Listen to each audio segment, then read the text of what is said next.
আপনাদের প্রিয় মুফাসসির, আপনাদের প্রিয় কোরআনের পাখি শহীদ আল্লামা দেলোয়ার হোসেন সাঈদী রাহিমাহুল্লাহ 50টি বছর একটা কাজই করেছেন। কি কাজ? কোরআনের পাখির কাজ কি ছিল? কোরআনের দাওয়াত আপনাদের সকলের কাছে পৌঁছে দেওয়া।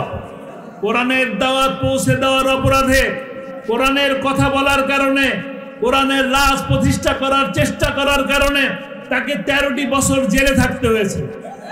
13টি বছর জেলে থাকতে হয়েছে, নরমালি নয়, তাকে থাকতে হয়েছে কন্ডেম সেলে, ফাঁসির সেলের ভিতরে তাকে রাখা হয়েছে। আপনারা মেহরবানি করে একটু বসেন, এই ধাক্কাধাক্কি বন্ধ হবে না, একটু মেহরবানি করে বসেন। তাকে 13টি বছর বন্দী করে রাখা হয়েছে পৃথিবীর নিকৃষ্টতম মিথ্যা মামলা দিয়ে। তাকে বলা হয়েছে রাজাকার, তাকে বলা হয়েছে ধর্ষক, তাকে বলা হয়েছে লুটেরা। অথচ তিনি ছিলেন কি? কোরআনের পাখি।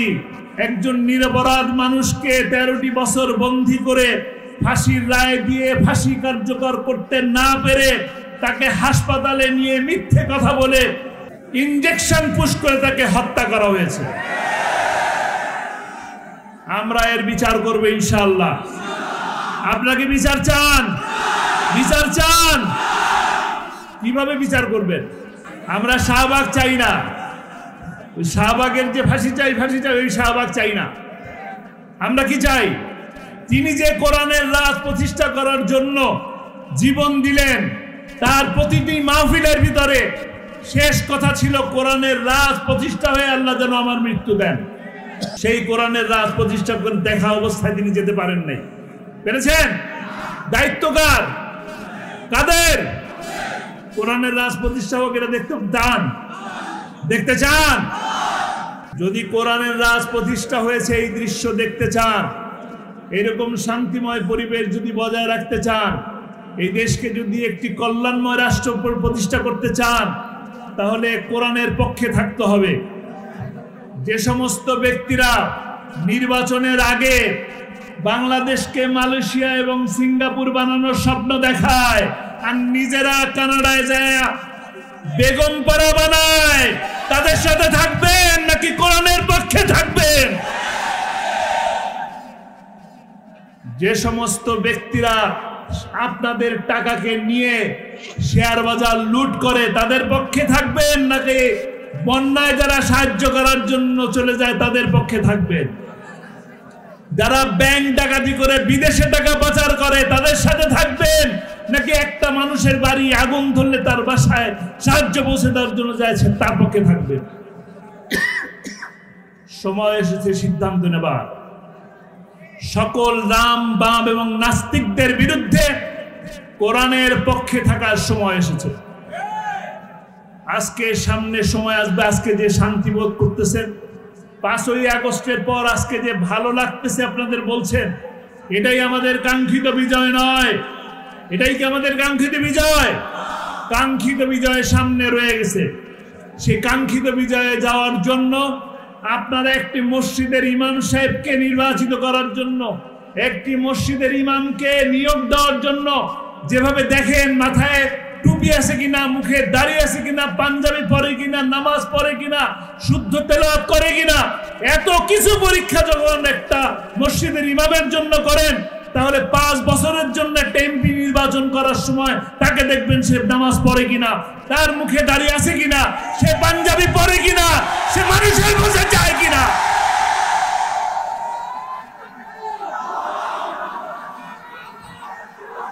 অনেক সময় নাই, অনেক সময় নাই, অল্প কিছু সময় আছে।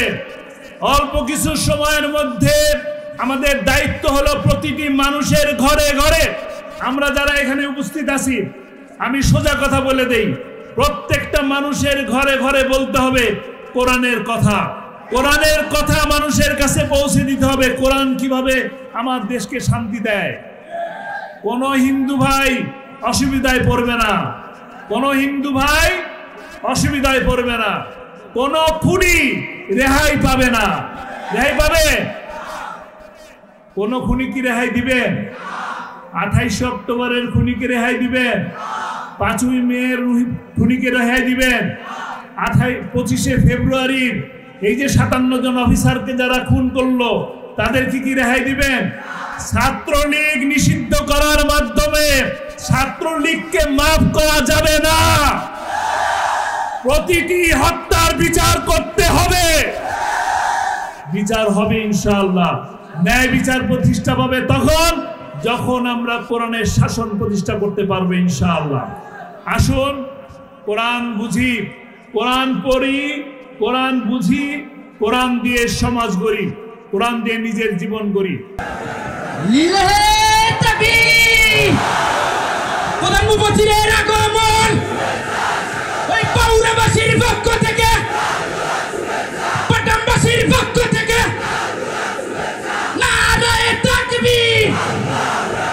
আমির হামজার আগমন শুভেচ্ছা স্বাগতম, নারায়ে তাকবীর। আলহামদুলিল্লাহ।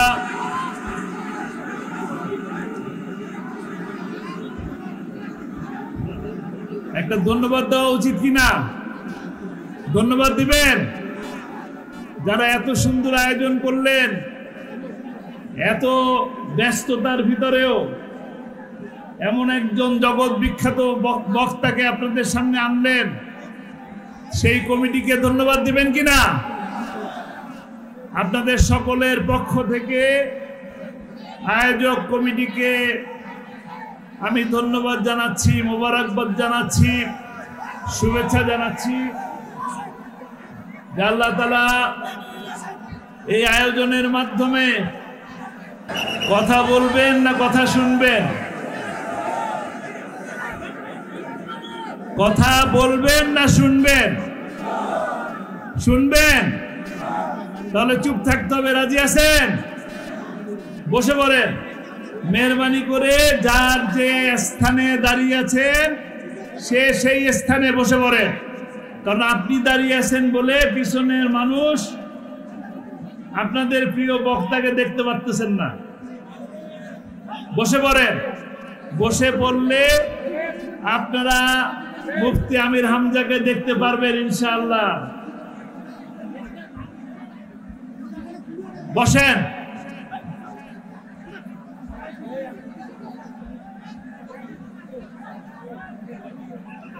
আলহামদুলিল্লাহ, আমরা আপনাদের পক্ষ থেকে ধন্যবাদ জানিয়ে দিলাম। সেই সাথে আজকে এই বাউরা এলাকায় আমাকে যিনি প্রথম ফোন করে দাওয়াত দিলেন, তিনি আপনাদের প্রিয় মানুষ, প্রিয় মুখ, আমাদের প্রিয় ভাই আনোয়ারুল ইসলাম রাজু।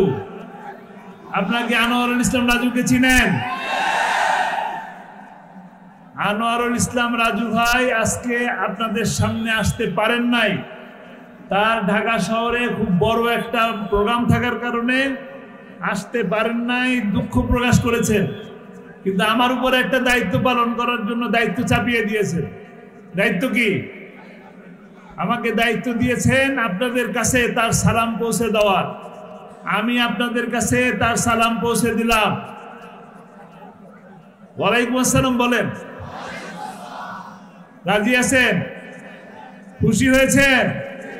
এই যে এত বড় প্রোগ্রাম হলো, ভালো লাগতেছে? ভালো আছেন? তো জোরে সোরে বলেন আলহামদুলিল্লাহ। আলহামদুলিল্লাহ। এই ডান পাশের মানুষরা কি আসতে বলে? জোরে, আরো জোরে। বাম পাশের মানুষ আলহামদুলিল্লাহ।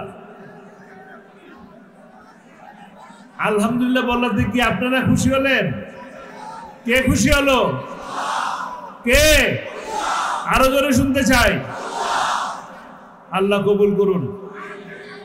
আমরা যে অবস্থায়, যখন যেখানে যে অবস্থায় থাকি না কেন, মহান আল্লাহ রাব্বুল আলামিনের দরবারে শুকরিয়া আদায় করতে একটুও কার্পণ্য করব না। রাজি আছি?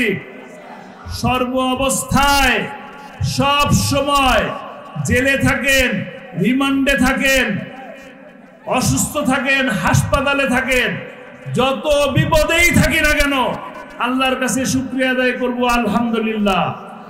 কারণ এর থেকেও বড় বিপদ, এর থেকেও বড় অসুখ, এর থেকেও বেশি বড় জুলুম আমার উপর আল্লাহ চাপাই দিতে পারতেন। আল্লাহ আমাকে দয়া করেছেন যে আল্লাহ ভালো রেখেছেন, নাকি? বলি আলহামদুলিল্লাহ। এই জমিন কার? এই আসমান কার? এই নদী কার? সমুদ্র কার? অক্সিজেন কার? কার অক্সিজেন নিচ্ছি? আইন চলবে কার? আল্লাহ। সৃষ্টি যার, আইন চলবে তার। ইনিল হুকমু ইল্লা লিল্লাহ। আল্লাহ তাআলা সেই তৌফিক দান করুন আমাদেরকে। আমরা এই জমিন, গোটা বাংলাদেশ সহ সারা বিশ্ব আল্লাহ তাআলা একটা হুকুমের মাধ্যমে সৃষ্টি করছেন। কোনো সন্দেহ আছে? সন্দেহ নাই। আল্লাহর সৃষ্টি এই জমিনে আল্লাহর আইন বাস্তবায়ন করার জন্যই আমাদেরকে সৃষ্টি করেছেন। আল্লাহর আইন বাস্তবায়ন করার জন্য আল্লাহ তাআলা আমাদেরকে এই কোরআনের মতন মহাপবিত্র গ্রন্থ আল্লাহ তাআলা আমাদের কাছে পাঠিয়েছেন।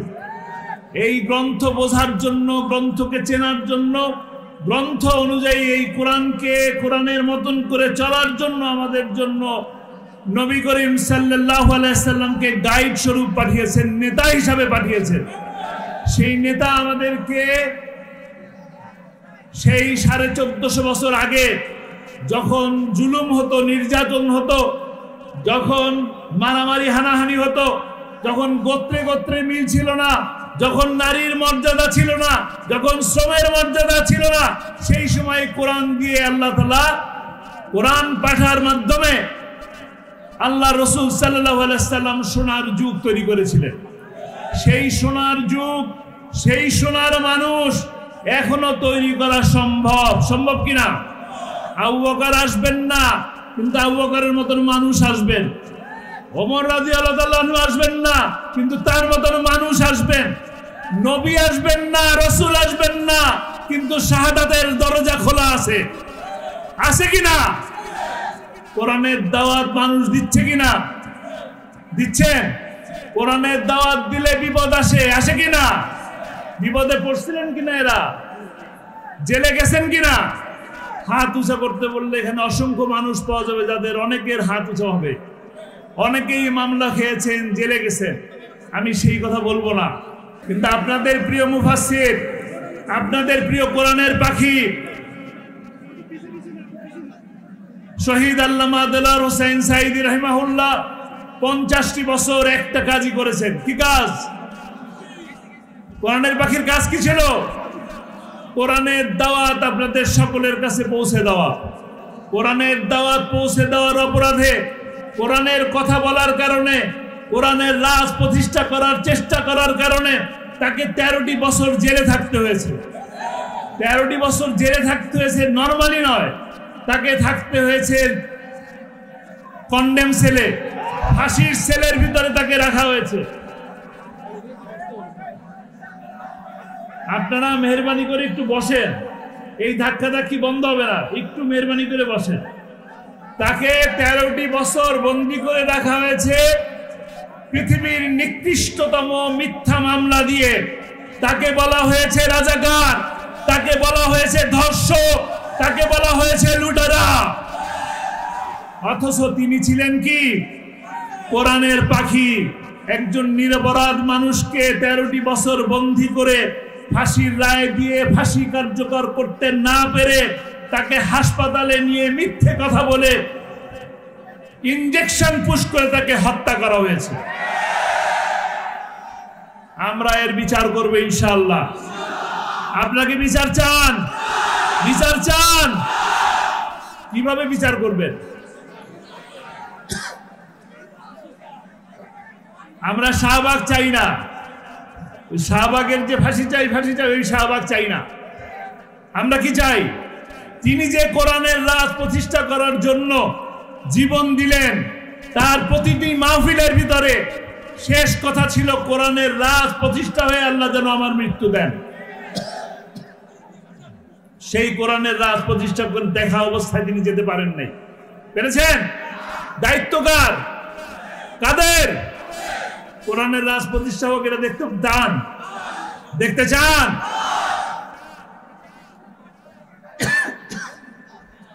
যদি দেখতে চান, যদি কোরআনের রাজ প্রতিষ্ঠা হয়েছে এই দৃশ্য দেখতে চান, এরকম শান্তিময় পরিবেশ যদি বজায় রাখতে চান, এই দেশকে যদি একটি কল্যাণময় রাষ্ট্র প্রতিষ্ঠা করতে চান, তাহলে কোরআনের পক্ষে থাকতে হবে। যে সমস্ত ব্যক্তিরা নির্বাচনের আগে বাংলাদেশকে মালয়েশিয়া এবং সিঙ্গাপুর বানানোর স্বপ্ন দেখায় আর নিজেরা কানাডায় যায় বেগম পাড়া বানায়, তাদের সাথে থাকবেন নাকি কোরআনের পক্ষে থাকবেন? যে সমস্ত ব্যক্তিরা আপনাদের টাকাকে নিয়ে শেয়ার বাজার লুট করে, তাদের পক্ষে থাকবেন নাকি বন্যায় যারা সাহায্য করার জন্য চলে যায় তাদের পক্ষে থাকবেন? যারা ব্যাংক ডাকাতি করে বিদেশে টাকা পাচার করে তাদের সাথে থাকবেন নাকি একটা মানুষের বাড়ি আগুন ধরলে তার বাসায় সাহায্য পৌঁছে দেওয়ার জন্য যাচ্ছে তার পক্ষে থাকবেন? সময় এসেছে সিদ্ধান্ত নেবার। সকল রাম বাম এবং নাস্তিকদের বিরুদ্ধে কোরআনের পক্ষে থাকার সময় এসেছে।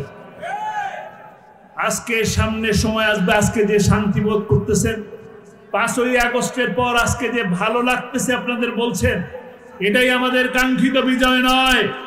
এটাই কি আমাদের কাঙ্ক্ষিত বিজয়? কাঙ্ক্ষিত বিজয় সামনে রয়ে গেছে। সেই কাঙ্ক্ষিত বিজয়ে যাওয়ার জন্য আপনারা একটি মসজিদের ইমাম সাহেবকে নির্বাচিত করার জন্য, একটি মসজিদের ইমামকে নিয়োগ দেওয়ার জন্য, যেভাবে দেখেন মাথায় টুপি আছে কিনা, মুখে দাড়ি আছে কিনা, পাঞ্জাবি পরে কিনা, নামাজ পড়ে কিনা, শুদ্ধ তেলাওয়াত করে কিনা, এত কিছু পরীক্ষা যখন একটা মসজিদের ইমামের জন্য করেন, তাহলে 5 বছরের জন্য একটা এমপি নির্বাচন করার সময় তাকে দেখবেন সে নামাজ পড়ে কিনা, তার মুখে দাড়ি আছে কিনা, সে পাঞ্জাবি পরে কিনা, সে মানুষের বসে যায় কিনা।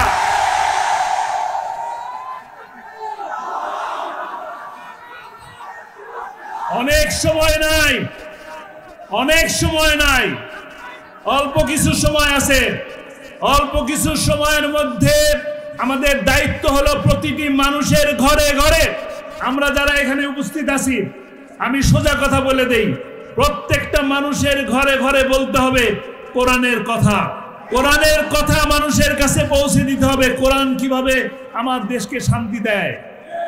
কোন হিন্দু ভাই অসুবিধায় পড়বে না, কোন হিন্দু ভাই অসুবিধায় পড়বে না, কোন খুনি রেহাই পাবে না। রেহাই পাবে? কোন খুনি কি রেহাই দিবেন? 28 অক্টোবরের খুনিকে রেহাই দিবেন? 5ই মেয়ের খুনিকে রেহাই দিবেন? 25শে ফেব্রুয়ারির এই যে 57 জন অফিসারকে যারা খুন করলো তাদেরকে কি রেহাই দিবেন? ছাত্রলীগ নিষিদ্ধ করার মাধ্যমে ছাত্রলীগকে মাফ করা যাবে না। প্রতিটি হত্যার বিচার করতে হবে। বিচার হবে ইনশাআল্লাহ। ন্যায় বিচার প্রতিষ্ঠা পাবে তখন যখন আমরা কোরআনের শাসন প্রতিষ্ঠা করতে পারবো ইনশাআল্লাহ। আসুন কোরআন বুঝি, কোরআন পড়ি, কোরআন বুঝি, কোরআন দিয়ে সমাজ গড়ি, কোরআন দিয়ে নিজের জীবন গড়ি। আল্লাহ তাআলা আমি যে কথাগুলো বললাম সেই কথাগুলো পালন করার তৌফিক দান করুন, এবং আপনারা যারা শুনলেন তারা ওই কোরআনকে যেন ধারণ করতে পারি, পালন করতে পারি, লালন করতে পারি, সেই তৌফিক আল্লাহ তাআলা আমাদেরকে দান করুন। আমির হামজা ভাই বসে আছেন, তার সামনে অনেক বেশি কথা বললাম না, আমি কথা শেষ করছি। আল্লাহ তাআলা আপনাদের সকলকে ভালো রাখুন। সেই সাথে শুধু দোয়া চাবো, একটা ছোট্ট দোয়া চাবো। আপনারা যখন 2 হাত তুলে আল্লাহর দরবারে হাত তুলবেন, তখন আপনারা আপনাদের বাবা মায়ের জন্য যেমন দোয়া করবেন, তখন তেমনি সেই সময় কোরআনের পাখির জন্য দোয়া করবেন, যে কোরআনের পাখি দুনিয়ার জন্য কোরআনের পাখি ছিল, তিনি যেন আখিরাতে জান্নাতে সবুজ পাখি হিসেবে আল্লাহ তাআলা কবুল করে নেন। সেই সাথে যারা হাসি মুখে ফাঁসির দড়িকে গলায় নিলেন, তাদের সেই রক্ত যেন বৃথা না যায়, কোরআনের রাজ যেন প্রতিষ্ঠা করতে পারি, আল্লাহ তাআলা সেই তৌফিক আমাদেরকে দান করুন। আমা তৌফিক ইল্লা বিল্লাহ। আসসালামু আলাইকুম ওয়া রাহমাতুল্লাহি ওয়া বারাকাতুহু।